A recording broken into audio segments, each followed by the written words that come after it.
Hello my dear students, I welcome you all for my channel that is Science with Yelil. Today we are going to see about the double displacement reaction. Already நம்ம single displacement பத்தி previous videoல உங்க கூட நான் நிறைய information சொல்லியிருக்கேன்.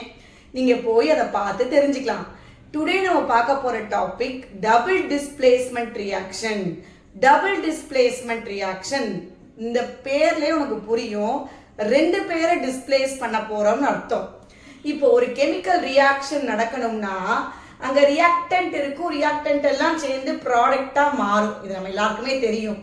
So இங்கேயும் அப்படிதான் reactance இருக்கு. அந்த ரியாக்டன்ஸ் இடையில ரெண்டு அயான்ஸ் எக்ஸ்சேஞ்ச் ஆயிக்குது. ஸோ ரெண்டு பேர் இடம் மாறிக்கிறதுனால ரியாக்டன்ஸ் இடையில ரெண்டு பேர் இடம் மாறிக்கிறதுனால இது என்ன மாதிரி reaction? Double displacement reaction. So exchange of ions between the reactants இடையில எக்ஸ்சேஞ்ச் நடக்குது. Between the reactants are called double displacement reaction. So இப்போ ஜென்ரலா ஒரு ஃபார்மேட் எடுக்கணும்னா if you are taking AB அப்படின்ற ஒரு காம்பவுண்ட் எடுத்துக்கிறோமே, அதே மாதிரி சிடி அப்படின்ற ஒரு காம்பவுண்ட் எடுத்துக்கிடுவோம். ஸோ இது டூ ரியாக்டன்ஸ். இப்போ என்னன்னா ரெண்டு பேருமே இடம் மாறணும். ஏ இங்கே வரும், டி இங்கே போகும். அப்படி ரெண்டு பேர் இடம் மாறுறாங்க. அப்போ ப்ராடக்ட் எப்படி ஃபார்ம் ஆகும்? ஏவும் சியும் ஜாயிண்ட் ஆயிரும், பிளஸ் பியும் டியும் சேர்ந்துடும்.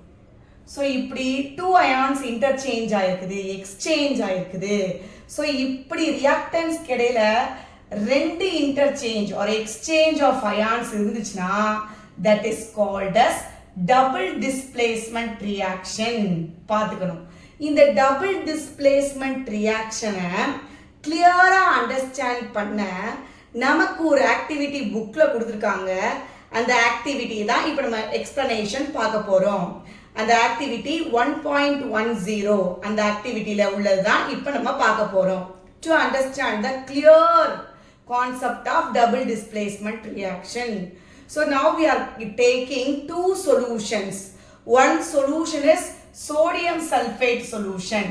Then another one is barium chloride solution. So we are taking two solutions, namely sodium sulfate solution and next one is barium chloride solution. Sodium sulfate, barium chloride. Two solutions we are taking, aqueous solutions. What is the meaning of aqueous solution?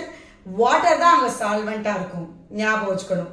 So கொஞ்சம் sodium sulphate salt எடுத்து aqueous வாட்டருக்குள்ள போட்டோம்னா நல்லா dissolve ஆயிடும். So நமக்கு கிடைக்கிற அந்த சொல்யூஷனுக்கு என்ன பேரு? Sodium sulphate solution. இதே பேரியம் குளோரைடை போட்டு வாட்டர்ல டிசால்வ் ஆனா that is called as barium chloride solution.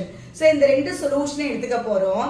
இந்த ரெண்டு சொல்யூஷனும் நல்ல கிளியரா கலர்லெஸ்ஸா இருக்குது. Clear solution, colourless solution. இப்போ என்ன பண்ண போறோம்னா இந்த இந்த டயக்ராம் பாத்தீங்கன்னா தெரியும். இப்போ நான் சோடியம் சல்ஃபேட் சொல்யூஷனை பேரியம் குளோரைடு சொல்யூஷனுக்குள்ள ஊத்துறேன். சரியா? I am pouring sodium sulfate solution into barium chloride solution.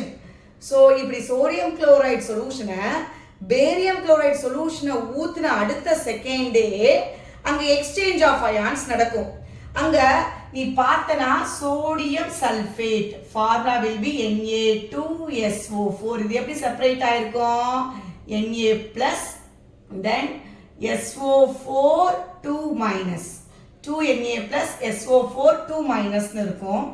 அது மாதிரி இங்க பார்த்தேன்னு வச்சுக்கோ, யாரு கூட இருக்கா? Barium chloride BaCl2. இது எப்படி டிசோசியேட் ஆகும்? Ba2 பிளஸ் அப்புறம் 2Cl- இப்படி பிரிஞ்சிருக்கும். ரைட்டா? ஸோ இப்போ நமக்கு தெரியும் சோடிய சல்ஃபேட்டோட வேலன்சி 2, சோடியத்தோட வேலன்சி 1, பேரியத்தோட வேலன்சி 2, குளோரினோட வேலன்சி 1. ஸோ இங்கே தான் எக்ஸ்சேஞ்ச் ஆஃப் அயான்ஸ் நடக்குது. இது A, இது B, இது C, இது D. இங்க நடந்து நான் சொன்ன மாதிரி தான். அப்ப சோடியம் எப்பவுமே ஒரு பாசிட்டிவ் நெகட்டிவ் சேரும். அப்ப சோடியமும் குளோரினும் சேர்ந்து சோடியம் குளோரைடு. ரெண்டு Na இருக்கு, ரெண்டு Cl இருக்கு. அப்ப 2NaCl ஃபார்ம் ஆயிடும். நெக்ஸ்ட் பேரியமும் சல்ஃபேட்டும் சேர்ந்து பேரியம் சல்ஃபேட் BaSO4 அப்படின்னு கிடைக்கும். ஸோ நம்ம டெஸ்ட் டியூப்ல ஊற்றின அடுத்த செகண்டே சோடியம் சல்ஃபேட்டை தூக்கி பேரியம் குளோரைட்ல ஊற்றின உடனே இப்படி ரெண்டு அயான்ஸும் எக்ஸ்சேஞ்ச் ஆகிக்கிறோம். ஓகே, சோடியம் இங்கே போய் குளோரினோட சேர்ந்து சோடியம் குளோரைடு ஃபார்ம் ஆகிடும், பேரியமும் சல்ஃபேட்டும் சேர்ந்து பேரியம் சல்ஃபேட்டை ஃபார்ம் பண்ணிடும். இந்த பேரியம் சல்ஃபேட் ஃபார்ம் ஆன உடனே கீழே இன்சாலியபிள் ஒயிட் பிரிசிபிடேட் ஃபார்ம் ஆகும். ஆல்ரெடி நான் எழுதியிருப்பேன். இந்த பேரியம் சல்ஃபேட் ஃபார்ம் ஆனே ஒரு white precipitate insoluble compound form ஆகும். ஒயிட் பிரிசிபிடேட்னாலே நம்ம இந்த மாதிரி டவுன் சிம்பிள் போடுவோம். ஸோ இந்த ரியாக்ஷன் என்னன்னு சொல்லலாம், பிரிசிபிடேஷன் ரியாக்ஷன் கூட we can say. Precipitation reaction கூட நம்ம சொல்லலாம். ஸோ ஒரு இன்சாலியபிள் காம்பவுண்ட் இப்படி ஃபார்ம் ஆகும். சொல்யூஷன்ல யார் இருப்பா, சாலியபிளா கரைஞ்சதா யார் இருப்பா அப்படின்னு பார்த்தேன்னா that is sodium chloride. So இந்த சோடியம் குளோரைடு சொல்யூஷன்ல இருக்கும். கீழே அடியில வந்து பார்த்தேன்னா பேரியம் சல்ஃபேட் வந்திருக்கும். மேல அந்த சொல்யூஷன்ல நிக்கிறது வந்து சோடியம் குளோரைடா இருக்கும். ஓகே, ஸோ இப்படித்தான் டபுள் டிஸ்பிளேஸ்மெண்ட் ரியாக்ஷன் நடக்குது. அப்ப டபுள் டிஸ்பிளேஸ்மெண்ட் ரியாக்ஷன்ல யார் எடுத்துக்கிட்டோம், sodium sulphate solution and barium chloride solution. Sodium sulphate solution எடுத்து பேரியம் குளோரைடு சொல்யூஷன்ல ஊத்தும் போது அங்க என்ன ஃபார்ம் ஆகுது, அயான்ஸோட இன்டர்சேஞ்ச் ஒரு எக்ஸ்சேஞ்ச் நடக்குது. சோடியம் குளோரினும் சேர்ந்து சோடியம் குளோரைடு, பேரியமும் சல்ஃபேட்டும் சேர்ந்து பேரியம் சல்ஃபேட் ஃபார்ம் ஆகும். ஸோ அந்த கெமிக்கல் ரியாக்ஷன் தான் எழுதியிருக்கேன். நீ ஈக்குவேஷன் பேலன்ஸ் பண்ணணும் எல்லா நேரமும். இங்க பார்த்தா ரெண்டு காம்பவுண்ட் ஃபார்ம் ஆகும்னு சொன்னேன். ஒன்று சாலியபிள், அதுதான் மேல சொல்யூஷன்ல இருக்கும் சோடியம் குளோரைடு, கீழே படிஞ்சிருக்கும் பிரிசிபிடேட்டா கரையாம கீழே வந்து படிஞ்சதுதான் இந்த barium sulphate white precipitate. So இதை நம்ம பிரிசிபிடேஷன் ரியாக்ஷன் கூட நம்ம சொல்லலாம். ஸோ இந்த ரியாக்ஷன் நமக்கு தெரியும். Sodium sulphate formula will be Na2SO4, barium chloride formula will be BaCl2. So exchange of ions ஒரு பாசிட்டிவ் இன்னொருத்தரோட நெகட்டிவோட தான் சேரும். ஸோ சோடியம் குளோரினோட சேர்ந்து sodium chloride, barium positive sulphate negative, இவங்க ரெண்டும் சேர்ந்து பேரியம் சல்ஃபேட் ஃபார்ம் ஆகும். Barium sulfate give white precipitate, so it is otherwise called as precipitation reaction. So இப்படி exchange of ions between the reactants நடந்துச்சுனா that is called as double displacement reaction. Activity 1.2 தான் recall பண்ண போறோம். இதை பற்றி already நம்ம previous video முன்னாடி போட்ட வீடியோல இருக்கும். அதில் நம்ம டபுள் டிஸ்பிளேஸ்மெண்ட் ரியாக்ஷனுக்கு எப்படி எக்ஸாம்பிளாக சொல்ல வரோம் அப்படின்றது தான் இந்த கண்டென்ட். ஓகே, ஸோ அது ஒரு எக்ஸாம்பிளாக நம்ம பார்க்கலாம். இந்த ரீகால் ஆக்டிவிட்டியை டபுள் டிஸ்பிளேஸ்மெண்ட் ரியாக்ஷனுக்கு ஒரு எக்ஸாம்பிளாக நம்ம அதை வந்துட்டு எக்ஸாம்பிளாக வச்சு எக்ஸ்பிளைன் பண்ணலாம். ஸோ இந்த ரீகால் ஆக்டிவிட்டியில் என்ன இருக்கும்னா, லெட் நைட்ரேட்டையும் பொட்டாசியம் அயோடைடையும் சேர்த்தோம்னா we get yellow precipitate அப்படின்னு பார்த்துருப்போம். நான் வீடியோவில் நீ நல்லா பார்த்தனா உனக்கு தெரியும். ஃபர்ஸ்ட் வீடியோவில் இருக்கும் yellow precipitate ஃபார்ம் ஆகும். என்ன precipitate ஃபார்ம் ஆகும், yellow precipitate. லெட் நைட்ரேட்டையும் பொட்டாசியம் அயோடைடையும் சேரும்போது இதை பற்றி நம்ம ஆல்ரெடி பார்த்துருக்கோம். இப்போ அதை பற்றி டீட்டெயிலாக பார்க்க போகிறோம். அதை எப்படி டபுள் டிஸ்பிளேஸ்மெண்ட் ரியாக்ஷனுக்கு நம்ம எக்ஸாம்பிளாக கொண்டுட்டு வர்றோன்றதையும் பார்க்க போகிறோம். ஸோ நமக்கு தெரியும் லெட் நைட்ரேட் ஃபார்முலா. நான் ஆல்ரெடி இந்த ஃபார்முலாலாம் கொடுத்துருக்கேன், நீ பார்த்துக்கலாம். லெட் நைட்ரேட் ஃபார்முலா வந்து BbNO3 twice. பிகாஸ் லெட்டோட வேலன்சி 2, நைட்ரேட்டோட வேலன்சி 1. ஸோ லெட் நைட்ரேட்டோட formula BbNO3 twice. Then potassium iodide. Potassium iodide we know the formula for potassium iodide is Ki. இவங்க ரெண்டு பேரையும் அக்வஸ் சொல்யூஷனா வச்சிருக்கோம். என்ன சொல்யூஷன், அக்வஸ். அக்வஸ்னா இவங்க ரெண்டு பேரும் வாட்டர்ல எடுத்து டிசால்வ் பண்ணி வச்சிருக்கோம் அக்வஸ் சொல்யூஷனா. இவங்க ரெண்டு பேரும் பிரிஞ்சா எப்படி பிரிவாங்க, அயான்ஸா லெட் பாசிட்டிவா வரும், நைட்ரேட் நெகட்டிவா வரும். அது மாதிரி இங்க பொட்டாசியம் பாசிட்டிவா வரும், அயோடைட் நெகட்டிவா வரும். ஏற்கனவே சொல்லியிருக்கேன் இங்க exchange of ions between the reactants, அதான் double displacement. So exchange ion இங்கே லெட்டு போய் சேரும், லெட்டும் அயோடினும் சேர்ந்து BbI2 லெட் அயோடைடு இது ஃபார்ம் ஆகும். அது மாதிரி பொட்டாசியமும் நைட்ரேட்டும் சேர்ந்து பொட்டாசியம் நைட்ரேட் KNO3 ஃபார்ம் ஆகும். இந்த லெட் அயோடைடு தான் பிரிசிபிடேட்டா ஃபார்ம் ஆகும். என்ன பிரிசிபிடேட்னா எல்லோ பிரிசிபிடேட். இவங்க ரெண்டு பேரையும் மிக்ஸ் பண்ண அடுத்த செகண்ட் லெட் அயோடைடு ஃபார்ம் ஆயிடும். லெட் அயோடைடு தான் எல்லோ பிரிசிபிடேட்டுக்கு காரணம். சரியா? ஸோ இதுதான் அந்த reaction. So let nitrate potassium iodide சேரும்போது இங்கே எக்ஸ்சேஞ்ச் ஆஃப் ரியாக்ஷன் நடக்குது. நமக்கு தெரியும் பாசிட்டிவ் நெகட்டிவோட தான் சேரும். ஸோ லெட்டும் அயோடினும் சேர்ந்து லெட் அயோடைடாக மாறிடுச்சு.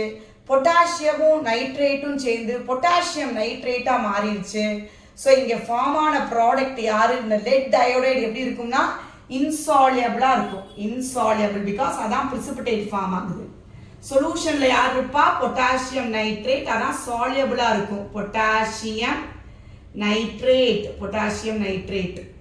ஸோ இது இன்சாலியபிள் அப்படின்ற போது இது என்ன ரியாக்ஷன் நம்ம கொண்டு வரலாம்? பிரிசிபிடேஷன். பிரிசிபிடேஷன் ரியாக்ஷன் சொல்லலாம். பிரிசிபிடேஷன் ரியாக்ஷன் அப்படின்னு நம்ம சொல்லிக்கலாம். சரியா? Precipitation reaction. ஸோ இப்போ நமக்கு என்ன கொஸ்டின் கேட்டிருக்காங்க? What was the colour of the precipitate formed? I told you lead nitrate potassium iodide சொல்யூஷனோட சேரும்போது என்ன கலர் பிரிசிபிடேட்? Yellow precipitate. அப்போ ஃபர்ஸ்ட் நம்ம பிரிசிபிடேட்டுக்கு என்னன்னு எழுதலாம்? எல்லோ பிரிசிபிடேட் அப்படின்னு எழுதிட வேண்டியதுதான். ஸோ நம்பர் 1 ஃபர்ஸ்ட் கொஸ்டினுக்கு answer yellow precipitate. Okay, next அப்புறம் என்ன கேட்டிருக்காங்க? Can you name the compound precipitate? Yes, இது என்ன precipitate இந்த compound? That is lead iodide BbI2. the name of the compound is lead iodide. lead iodide. lead iodide முடிஞ்சு. Second அடுத்து என்ன question கேட்டிருக்காங்க? Write the balanced equation for this reaction. ஏற்கனவே எழுதிருக்கேன், அதை பேலன்ஸ் பண்ணல, பேலன்ஸ்டா எழுதிடுவோம். Second one lead nitrate formula ஆனது BbNO3 twice plus potassium iodide. இது அக்வஸ், இது அக்வஸ், எல்லாமே வாட்டர்ல தான் ஆட் பண்ணி வச்சிருக்கோம், சால்வெண்டா இருக்குது. என்ன ஃபார்ம் ஆகுது? BbI2 plus KNO3 அப்படின்னு ஃபார்ம் ஆகுது. இந்த ஃபார்ம் ஆனதுக்கு அப்புறம் நம்ம சொல்லணும் இது சாலிட் பிரிசிபிடேட்னால இது சொல்யூஷன்ல இருக்கும், அப்ப அக்வஸ். இப்போ வந்துட்டு பேலன்ஸ் பண்ணுவோம். லெட் பார்த்தேன்னா லெட் இந்த பக்கம் எத்தனை இருக்குது? எஸ், ரியாக்டன்ட் சைடில் லெட் 1, ப்ராடக்ட் சைடில் let 1. Then what about iodine? Iodine இங்கே 2 இருக்கு ப்ராடக்ட் சைடில், பட் ரியாக்டன்ட் சைடில் 1 தான் இருக்குது. அப்போ அதை பேலன்ஸ் பண்ணுறதுக்கு இங்கே 2 இருக்கு, அதனால நான் அயோடினை இங்கேயும் 2 ஆக்கிடுறேன். அயோடின் இங்கே 2 ஆயிடுச்சுன்னா ரியாக்டன்ட் சைடில் அயோடினும் 2, ப்ராடக்ட் சைடில் அயோடினும் 2. அப்போ இங்கே பொட்டாசியமும் 2 ஆயிடுச்சு. ஆனால் இங்கே பொட்டாசியம் 1 தான் இருக்குது. ஸோ அதையும் நம்ம பேலன்ஸ் பண்ணணும். ஸோ இங்கேயும் 2. ஓகே, தென் நைட்ரேட் பேலன்ஸ் ஆயிரும். பிகாஸ் இங்கே நைட்ரேட் 2 இருக்கு, NO3 twice இருக்குது. அப்போ இங்கேயும் 2 times போட்டிருக்கோம் நைட்ரேட்டை, அப்போ பேலன்ஸ்டு.